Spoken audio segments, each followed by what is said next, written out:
Então, esse é o nosso tema da conversa de hoje, é a avaliação da gravidade na unidade neonatal. Eu já me apresentei, eu sou neonatologista e hoje a gente vai conversar sobre esse tema. Unidade neonatal, né? Na neonatologia, nós temos atendimento em ambiente hospitalar e em ambiente ambulatorial.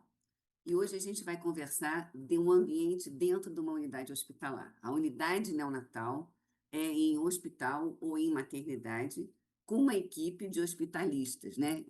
Com uma equipe multidisciplinar que trabalha numa unidade hospitalar. Nessa unidade hospitalar, quem deve desenhar todo o processo de trabalho e o plano de cuidado de um recém-nascido, junto com a gestão geral do hospital, é quem tem mais conhecimento sobre o recém-nascido, que é o neonatologista, a neonatologista e a equipe multidisciplinar neonatal, né? A gente sabe que o gestor de uma instituição hospitalar ou maternidade ou hospital geral que tenha também maternidade, ele pode ser de outra área do conhecimento técnico, né? Ele tem que ter um talento para gestão, né? Insumos, estrutura, mas quem tem que estar ombro a ombro com essa gestão é quem mais tem conhecimento sobre a área perinatal, né? Que é a equipe multidisciplinar que lida com esse ofício. Assim como quando é no hospital geral, quem vai ajudá-lo a desenhar o que se faz necessário para uma atenção cardiológica é a equipe de cardiologista, a equipe de ortopedista, né? Então, é lógico que numa instituição que haja maternidade, quem tem que coordenar e compartilhar o conhecimento é quem tem mais esse conhecimento. E deve ter sempre uma linha de cuidado do recém-nascido, com atenção ao seu itinerário dentro da unidade. Ele entrou dentro da barriga, é sadia de que a mãe e o neném, eles têm uma lógica de atendimento a partir do momento que eles entraram nessa instituição. E quem desenha essa linha de cuidado é essa equipe perinatal, né? E esse processo de trabalho todo, da entrada até a saída, ele deve ser seguro, e deve ter uma equipe afeita a todos esses processos nos diferentes cenários que essa DIAD estará dentro da instituição. Isso é muito importante. No trajeto dessa instituição, no trajeto dessa DIAD na instituição, a gente precisa ter os processos de trabalho desenhados, né? Porque eles passarão por diversos cenários e cada cenário tem uma dinâmica de atendimento e tem um processo de trabalho que todo mundo deve saber. Além de todo mundo ter que saber o processo de trabalho, essas etapas precisam ser monitoradas, se elas estão efetivamente sendo realizadas, se tem alguma intempérie que a gente precisa rever, se precisa mudar alguma coisa, né? Então, toda a preocupação mundial que a gente tem com a nossa família, e é uma preocupação mundial da assistência à saúde, é que o foco é que tenha uma alta, sem sequelas, no menor tempo possível. Se alguém da minha família internar, o que eu desejo? Que tenha alta o quanto antes e que não tenha nenhuma sequela, que saia bem. Esse é o desejo de qualquer pessoa e de todos nós que trabalhamos dentro de uma unidade neonatal, dentro de uma instituição hospitalar, é que isso aconteça para todo mundo. Os indicadores de qualidade, eles são fundamentais, porque eles vão nortear as adequações, né? Eu tenho que ter indicador de qualidade, de performance, que vão orientar a nossa equipe assistencial, e aí a equipe da qualidade, ombro a ombro conosco, ajudando com ferramentas, é super importante, a segurança do paciente e o controle de infecção relacionada à saúde, né? Então, esse grupo, pelo menos, esse grupo é muito importante. Há outros, equipe do laboratório, imagem, mas esse grupo ele tem que ter um foco muito grande em se debruçar sobre os indicadores para ajudar a equipe a rever as dinâmicas nas unidades. Essa divulgação dos dados e dos indicadores com a equipe faz com que o processo seja genuinamente seguro, né? Porque a gente vai ver o que está sendo implementado e ver o que está acontecendo, analisando os desfechos, né? E fazendo os ajustes no processo de trabalho quando houver necessidade.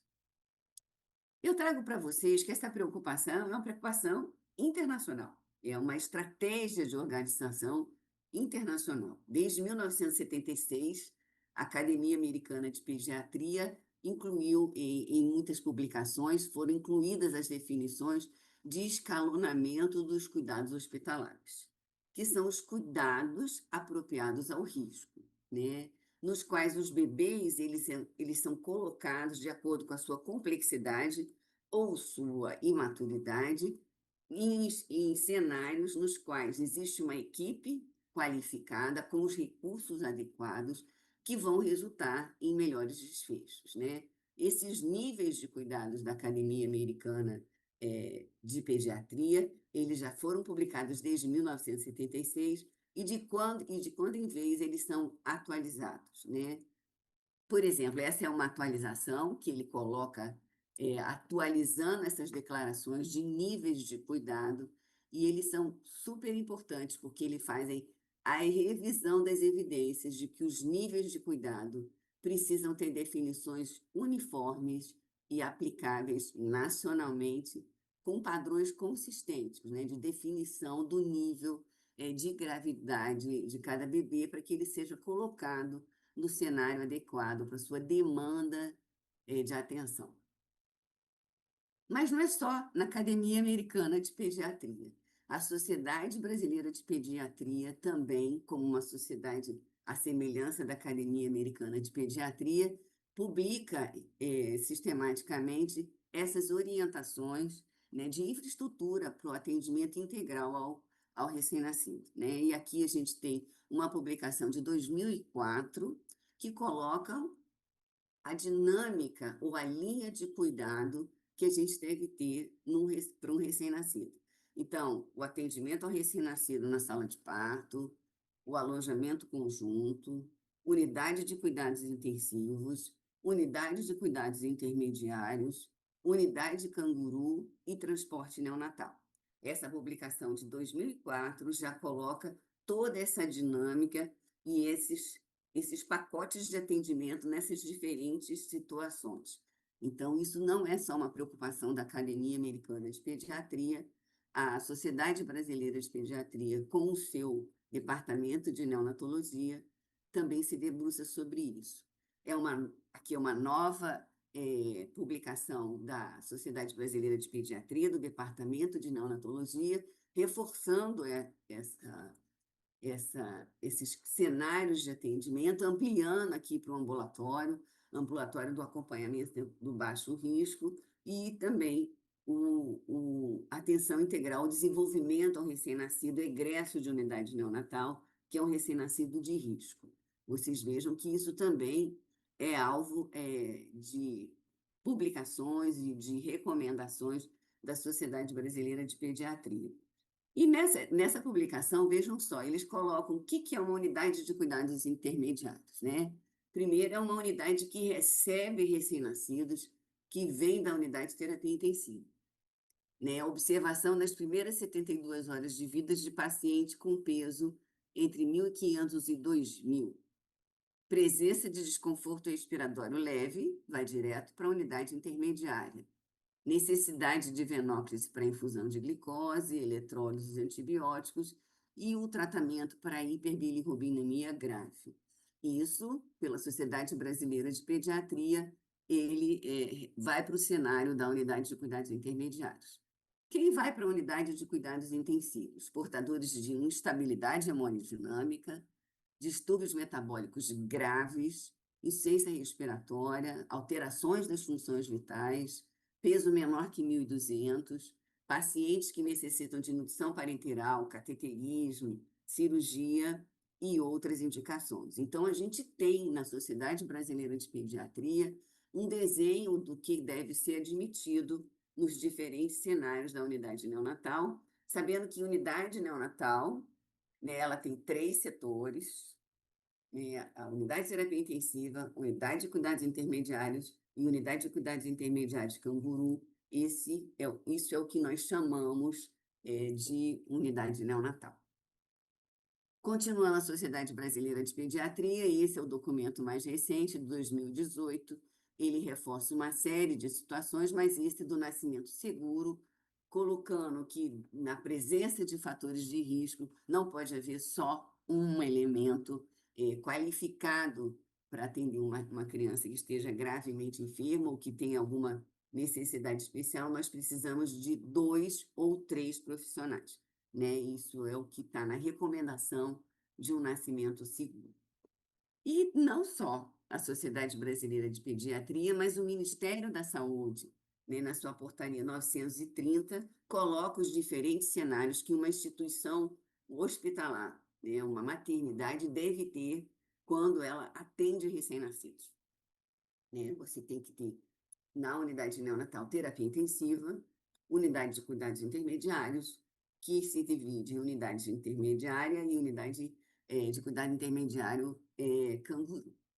Em algumas instituições, a gente tem notícias de que só tem UTI, né? Isso é um equívoco de gestão, porque você não pode ser só UTI, porque o paciente entra na UTI, ele falece ou ele melhora e ele tem que ir para outro lugar, senão ele vai ficar na UTI, ocupando um leito sem ter densidade de gravidade para esse leito.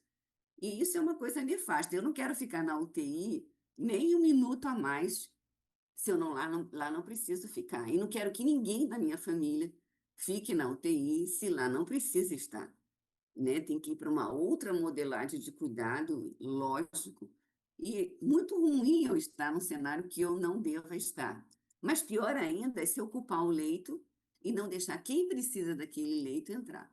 Então, isso tem uma repercussão muito grande para todos os países, isso é preocupação americana, europeia, e também tem que ser uma preocupação nossa, profissionais de saúde, para garantir o cenário adequado, o cuidado adequado para quem precisa e não permitir que ninguém seja privado da possibilidade de receber o cuidado da equipe multidisciplinar, né?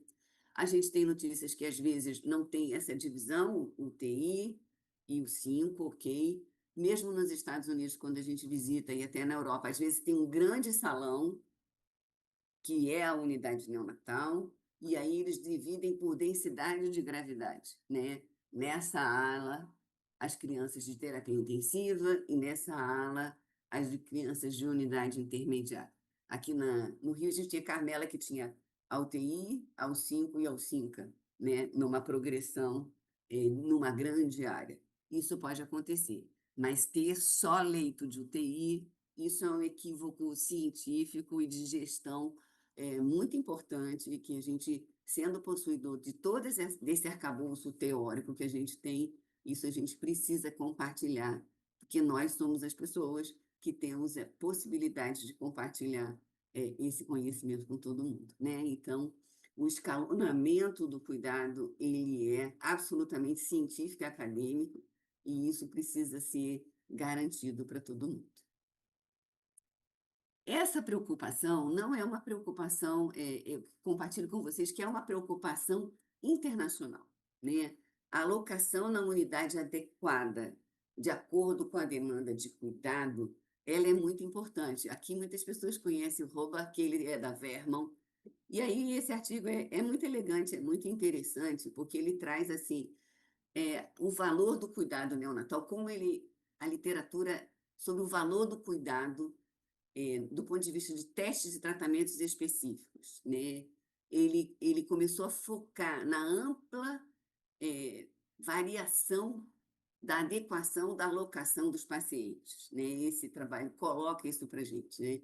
Os ambientes em que os recém-nascidos foram colocados com suas características específicas e quanto tempo eles ficaram e como foi a definição de alta. Esse é um trabalho interessante que eu recomendo a leitura, tem aqui as referências, e ele focou na variabilidade, né? Como é que a gente compreende essa variabilidade? Por que numa instituição foi alocado em um lugar, num cenário, e quanto tempo ficou? Né? Eu acho que aí surgiu muito essa questão das redes colaborativas, né? Para a gente ter noção da diferença dos cuidados, da variabilidade de uma instituição com outra, e o que orienta esse tipo de variabilidade, né? Continuação desse trabalho foi um survey com 2.284 respostas das pessoas que trabalham na Academia Americana de Pediatria, pessoas que trabalham na Associação de Enfermagem Americana e da Rede Vernon, né? 57% dos entrevistados, de quem respondeu o survey, achavam que os recém-nascidos foram admitidos em nível de complexidade maior do que o necessário. É uma preocupação do Robert também, né? 46% acharam que o tempo de internação foi maior que o necessário. E 35% acham que o cuidado poderia ter sido realizado em um cenário de menor complexidade. Então, quando a gente olha o primeiro e o último, a gente vê que isso é uma questão, né? É uma questão internacional, alocar o paciente onde ele genuinamente precisa estar, né? E de maior complexidade ou de menor complexidade. Esse é um outro estudo, né, que também quis descrever o perfil das internações de menor gravidade em unidade neonatal. Elas superaram as internações com alta gravidade nas unidades neonatais, né? Então, tinham crianças que ficaram numa modelagem de terapia intensiva que não condiziam com a sua real necessidade, né? Chegando a ser 1/3 dos pacientes de UTI neonatal. Esses achados merecem reflexão, né? Merecem pesquisa, e é isso que eu estou trazendo para vocês, essa possibilidade da gente refletir, assim como nossos pares de outros países, né? A descrever os resultados clínicos diferentes em diferentes ambientes, com um manejo clínico mais adequado para cada situação. E aí, assim, o que a gente compartilha com vocês, que é o que a gente quer refletir hoje, né? A linha do cuidado e o processo de trabalho na instituição, ele deve começar na chegada da díade no hospital, né? E a equipe perinatal tem que coordenar com a equipe do restante do hospital como é que deve ser essa linha de cuidado. Cada cenário deve ter seu plano de cuidado pactuado com toda a equipe, que é o plano terapêutico comum. A equipe perinatal precisa ter um foco central na comunicação, com antecipação de necessidades, senso de prioridade e um rigor muito grande na transferência de cuidado, né? Monitorando o processo e os desfechos. Todo o caminho do recém-nascido, seja de risco ou de risco habitual, deve ser pautado na avaliação da sua densidade de gravidade e demanda de cuidado, né? E isso começa, para a gente da neonatologia, no momento do nascimento. E aí, esse artigo é um artigo muito elegante que coloca, assim, são os 10 passos para você ter uma boa reanimação, um bom atendimento no momento do nascimento, são práticas educativas eficazes, prontidão da equipe dos equipamentos, isso só é possível se a gente tiver comunicação, antecipação, identificação da gestação de risco para prevenir os riscos perinatais, responder prontamente a cada nascimento, quem tem que estar do lado do recém-nascido, que mais precisa de conhecimento e quem mais o possui, né? Realizar ressuscitação baseada nas diretrizes, fornecer cuidados pós-ressuscitação, conforme as diretrizes, né? Coletar os dados, né? É o briefing e o debriefing para a gente saber o que deu certo, o que não deu certo, o que a gente precisa rever, melhorar a qualidade da reanimação quando ela se fizer necessária, apoiar a família e cultivar uma cultura de excelência. Esse é um artigo elegante. E a Sociedade Brasileira de Pediatria, com seu grupo de reanimação neonatal, houve agora a atualização das recomendações, né? Essa é a recomendação para acima de 34 semanas, a equipe perinatal em constante comunicação para discussão do fluxo de atendimento. É fundamental a história perinatal, para a gente saber o que vai levar, até para escolher, né? O tamanho do tubo e tudo que se faça necessário. A gente tem que ter uma história perinatal para a gente antecipar as necessidades, né? Conversa com os pais. O risco habitual precisa de pelo menos um profissional com conhecimento dessa dinâmica de atendimento no momento do nascimento.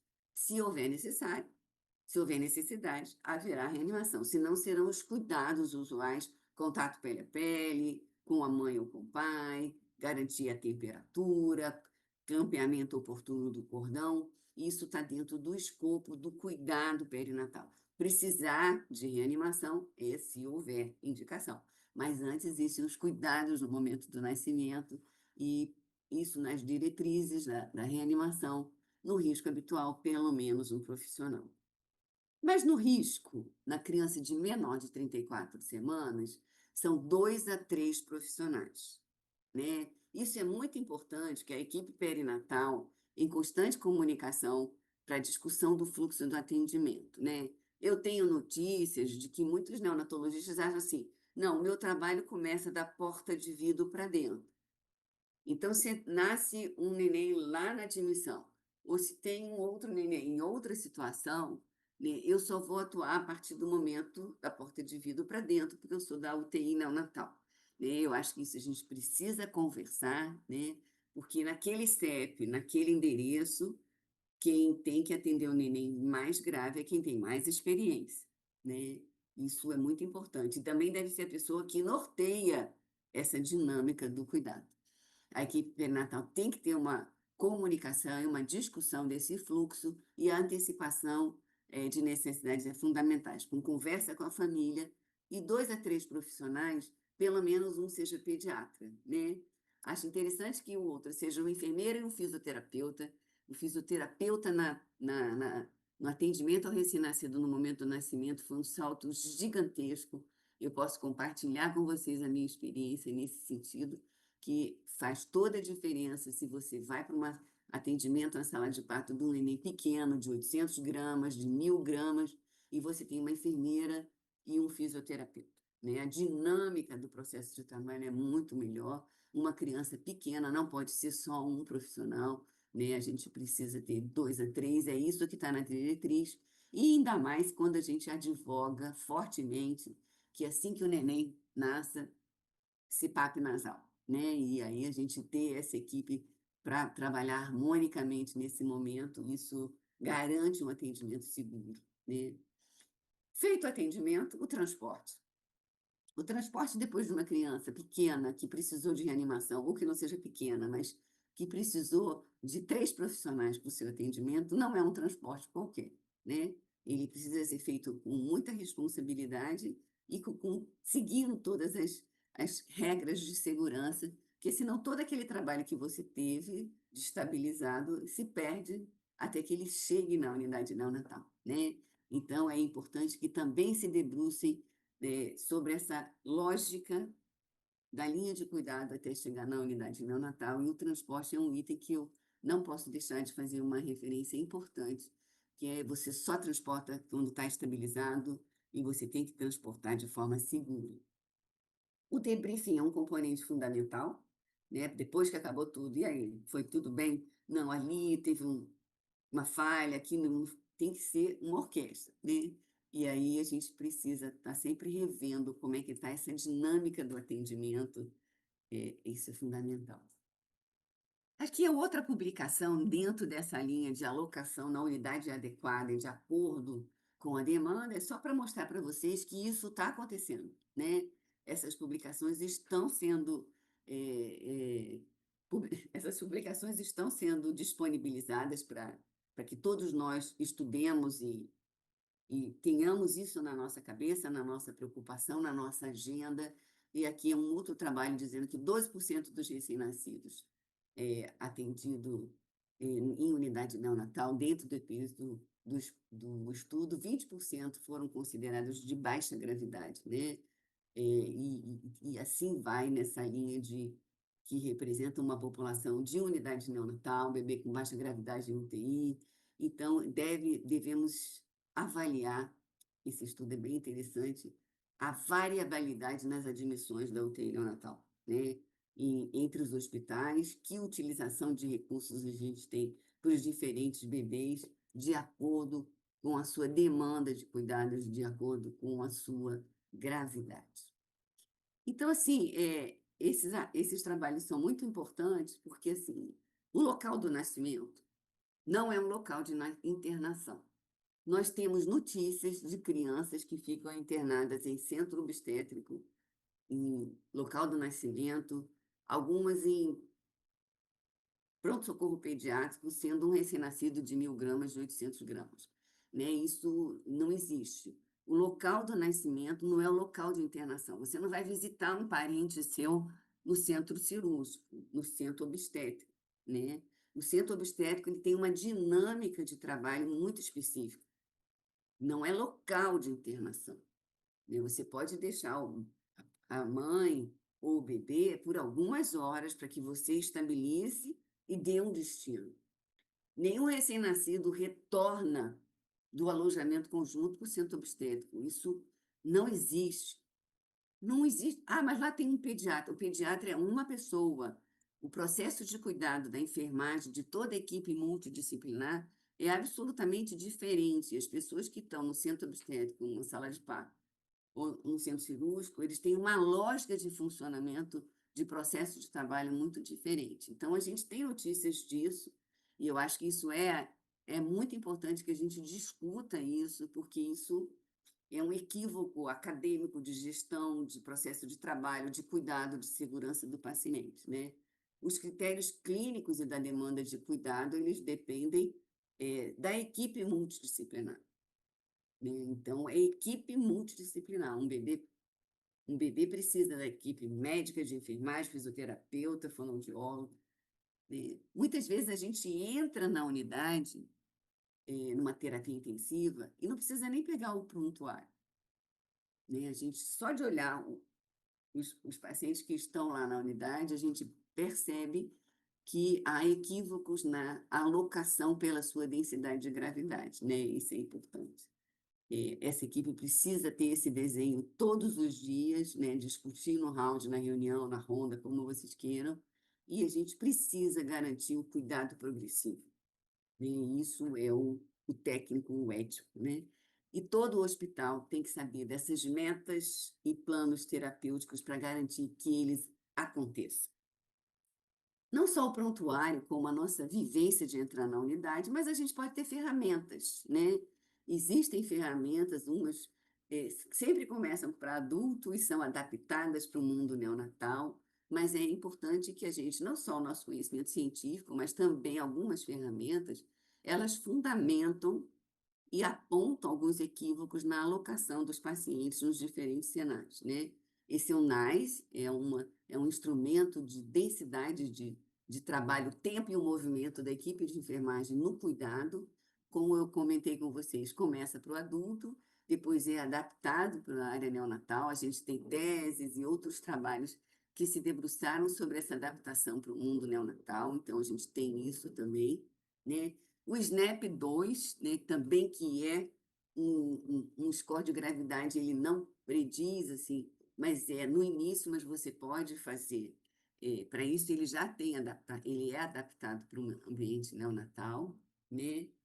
E essa preocupação, eu compartilho com vocês, não é só a alocação, né? A alocação no cenário correto. Existe uma outra preocupação também, são as diferentes performances das diferentes unidades. Né? Isso surgiu por conta dessa variabilidade, né, de você ter instituições, ok, o bebê foi colocado no cenário correto, mas a variabilidade nas práticas clínicas resultam em resultados diferentes de desfecho. E aí as redes colaborativas surgiram para melhorar isso e para minorar essa variabilidade, né? E aí que a gente vê identificar as melhores práticas, as práticas que vão culminar no melhor desfecho. E aí a literatura mundial deixa muito claro essa preocupação, né? Essa variabilidade clínica é outro ingrediente. Primeiro é a alocação no local certo.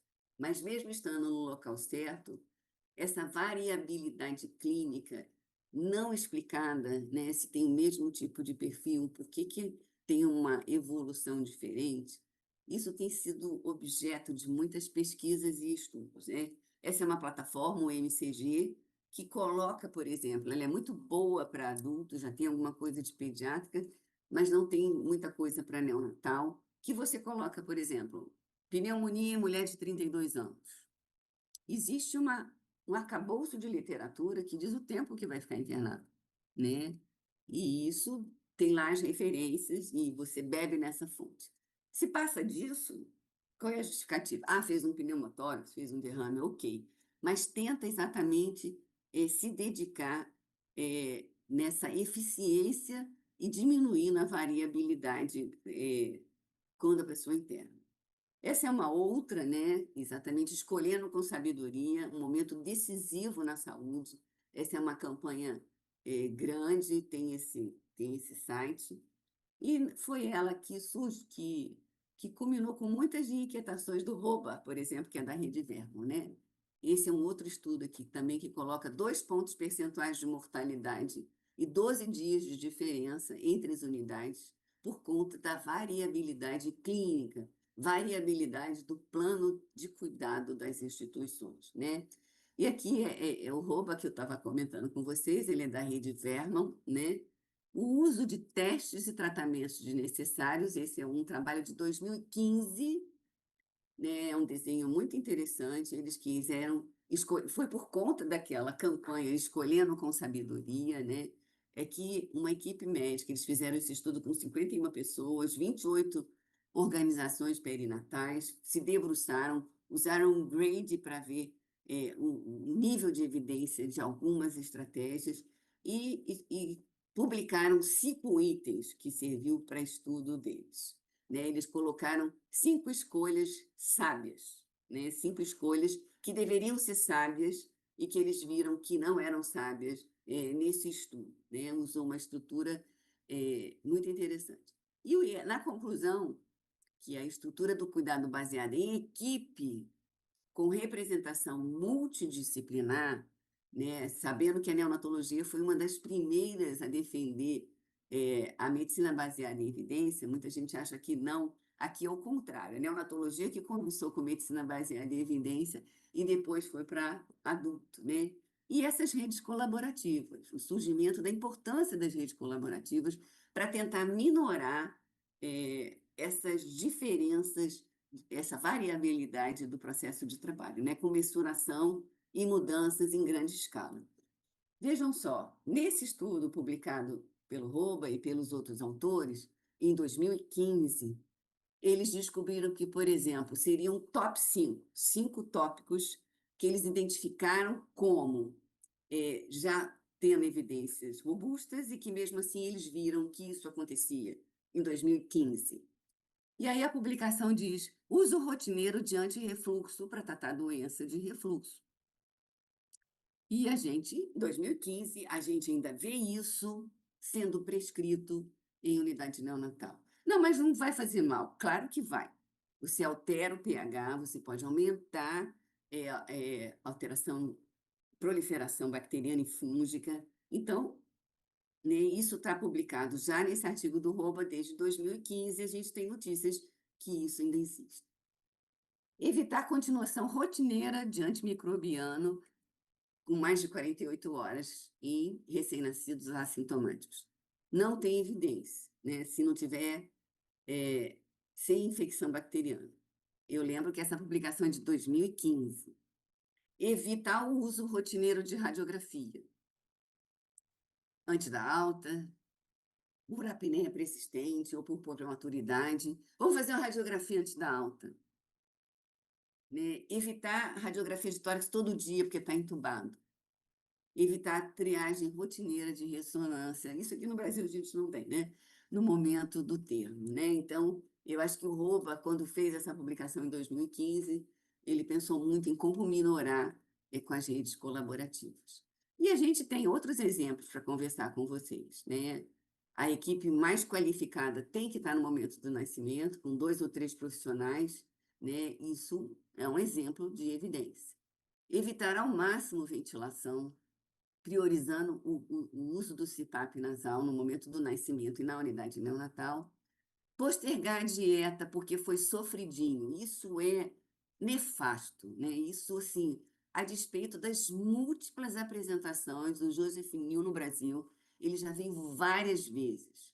Eu acho que só eu já assisti umas 5 vezes, fora as vezes que eu não tive a oportunidade de ir no evento, né? E muitos estudos que não recomendam mais isso há anos, porque está sofridinho, porque é PIG, porque a mãe teve hipertensão. Isso, assim, mas não tem problema isso. Claro que tem problema. Você postergar a dieta, você prolonga o uso do acesso vascular, você achata a velocidade, você imprime um impacto na evolução do neném, né? Não implementar o método canguru, porque eu não acredito, eu sou de outra patota. Isso, assim, depois de tantas evidências robustas, né, para estabilidade respiratória, diminuição de infecção, desenvolvimento cerebral, são coisas que, assim como no trabalho do Roba de 2015, impactam na evolução desses recém-nascidos, e isso é uma variabilidade clínica, que precisa ser revista, né? O uso indiscriminado de antibiótico, que ele já falava em 2015 e a gente ainda vê. A pessoa acha que fica tranquilo, quando, na verdade, aumenta o risco de sepse e aumenta o risco de enterocolite, né? E a gente ainda vê isso. Outra coisa que é complicada é o uso do hemograma para suspender antibiótico. Ele não deve ser usado nem para entrar com antibiótico, quiçá para suspender antibiótico, ou antes da alta. Não, antes da alta, esse menino ficou séptico, vamos fazer um hemograma. Isso não existe, né? Então, são variabilidades clínicas inexplicáveis, mas que a gente tem notícias que acontecem. Eu acho que nesse fórum, no portal, na sociedade, todos nós precisamos conversar e refletir sobre isso. O leite da própria mãe, não, gigantesca evidência que é o leite da própria mãe, de preferência leite cru, e aí a nossa função é desenhar fluxo que isso seja garantido, né? Uso de amina, fazer uma dopinha, né, sedar sem critério evidente da indicação, às vezes nem chegou no receptor, já está associando outro fármaco, né? Higienização das mãos é muito consagrada, que é a estratégia mais exitosa para a prevenção de infecção relacionada à saúde, assistência à saúde, perdão. E a gente fica vendo EPI, família usando EPI, profissional de saúde usando EPI, família usando EPI. Então, assim, a gente tem outros exemplos, infelizmente, mas assim, esses eu trouxe para compartilhar com vocês como a variabilidade clínica e não só a alocação no cenário não adequado, ela precisa ser alvo de discussão e de reflexão, de todos nós, né? Então, essas questões eu trago para a gente conversar, são essas, né? Uma unidade neonatal é dentro de um hospital. A gente está falando de atendimento dentro de uma unidade hospitalar, um hospital geral que tem maternidade ou uma maternidade, que precisa ter uma linha de cuidado, que precisa ter um itinerário desenhado pela equipe mais afeita a isso, né? Junto com a gestão. O local do nascimento é um local muito importante, são os principais momentos da nossa vida, determinam tudo na nossa vida, o nosso momento de nascimento, né? Então, o risco deve ser atendido pela equipe mais experiente e o local de nascimento não é o local de internação. Esse transporte e a transferência de cuidado deve ser de forma segura. A garantia genuína do cuidado progressivo, tendo os cenários para isso, né? Não existe só UTI, é UTI, unidade intermediária, unidade intermediária. A garantia de quem precisa do leito ter o seu leito.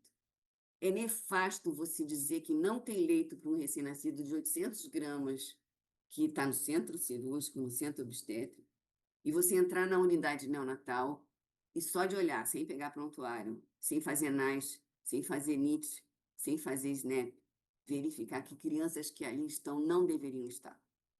Muito ruim para quem está onde não deveria estar, mas é nefasto para quem precisa entrar e não entra com a narrativa de que não tem vaga, né? Isso é muito importante. A referência contra a referência, o papel do UNIR é fundamental. A gente tem uma experiência muito interessante com a Maternidade Escola do Rio, né? A gente queria trazer essa experiência e a gente trará em outro momento, isso é muito importante. E o plano terapêutico e as metas de cada paciente tem que ser discutida diariamente pela equipe multidisciplinar. Neonatologia não é só o neonatologista. Nós trabalhamos em equipe, e eu sou vintage, quando eu comecei era médico e enfermeiro. Hoje é médico, enfermeiro, farmacêutico, fisioterapeuta, fonoaudióloga, psicóloga, é uma equipe gigantesca que faz toda a diferença e eles merecem, né? Eles e suas famílias merecem. E esse plano terapêutico tem que ser comum, todos temos que ter essa informação. A variabilidade clínica é outra coisa que a gente precisa conversar, né? E as redes colaborativas estão aí para nos ajudar, identificando boas práticas, né? O paciente não pode padecer da terapêutica equivocada por condutas não atualizadas, né? Eu compartilhei algumas com vocês. Medicação anti-refluxo desde 2015, a gente tem notícias de pessoas ainda usando, né? Isso precisa urgentemente ser trabalhado por todos nós, né? A informação. E aí o SNCOM é uma base de dados gigantesca que pode nos trazer muitas informações. A gente pode se comparar conosco mesmo na linha do tempo. Eu estava assim, melhorei, piorei, vou fazer uma mudança de rumo. Né? Isso aqui, essa dinâmica não foi boa, vou mudar para cá, vou mudar para lá. E também podemos nos comparar com outras instituições. Isso é um ganho, né? Quando a gente tem a apresentação dos dados, que a gente vê como a gente está e o que a gente precisa mudar, é muito importante, né? A gente precisa garantir que todo mundo que entrou naquele endereço é responsabilidade nossa. E nenhum paciente pode ser privado do cuidado adequado por inoperância e desorganização da instituição. E quem tem mais conhecimento, que trabalha ali, tem que compartilhar o conhecimento e tem que estar junto com a gestão, desenhando o trabalho mais seguro, o trabalho mais adequado, né? E isso é importante. Nenhum paciente pode ficar no cenário não adequado e nenhum paciente pode ser privado do cuidado multidisciplinar de uma equipe. Isso é nosso dever de ofício e é isso que eu conclamo a todos nós, né? Que nos debrucemos sobre essas questões, mais cabeças pensam melhor e a gente precisa, assim como a Academia Americana, ROBA e outras instituições estão preocupadas com isso, nós também temos que nos preocupar. É muito importante, assim, às vezes eu vou nos eventos, a pessoa está sentada perto de mim, né? E saber não basta, a gente precisa clicar e desejar não basta. Estamos todos para fazer. Vamos arregaçar as mangas. Nós precisamos conversar sobre esses temas, eles são super importantes. Na próxima semana, a gente terá outro encontro com especialistas, dessa vez com mais gente, né? Com o Sérgio, com Lília e com Ana Cláudia, para a gente conversar sobre cuidado progressivo. Eu convido a todos, está aqui a telinha do convite, mas nesse primeiro evento de hoje, eu quis trazer essas reflexões, essas questões, para que todos nós façamos uma reflexão e tragamos, né, situações e como a gente pode melhorar todos esses cenários.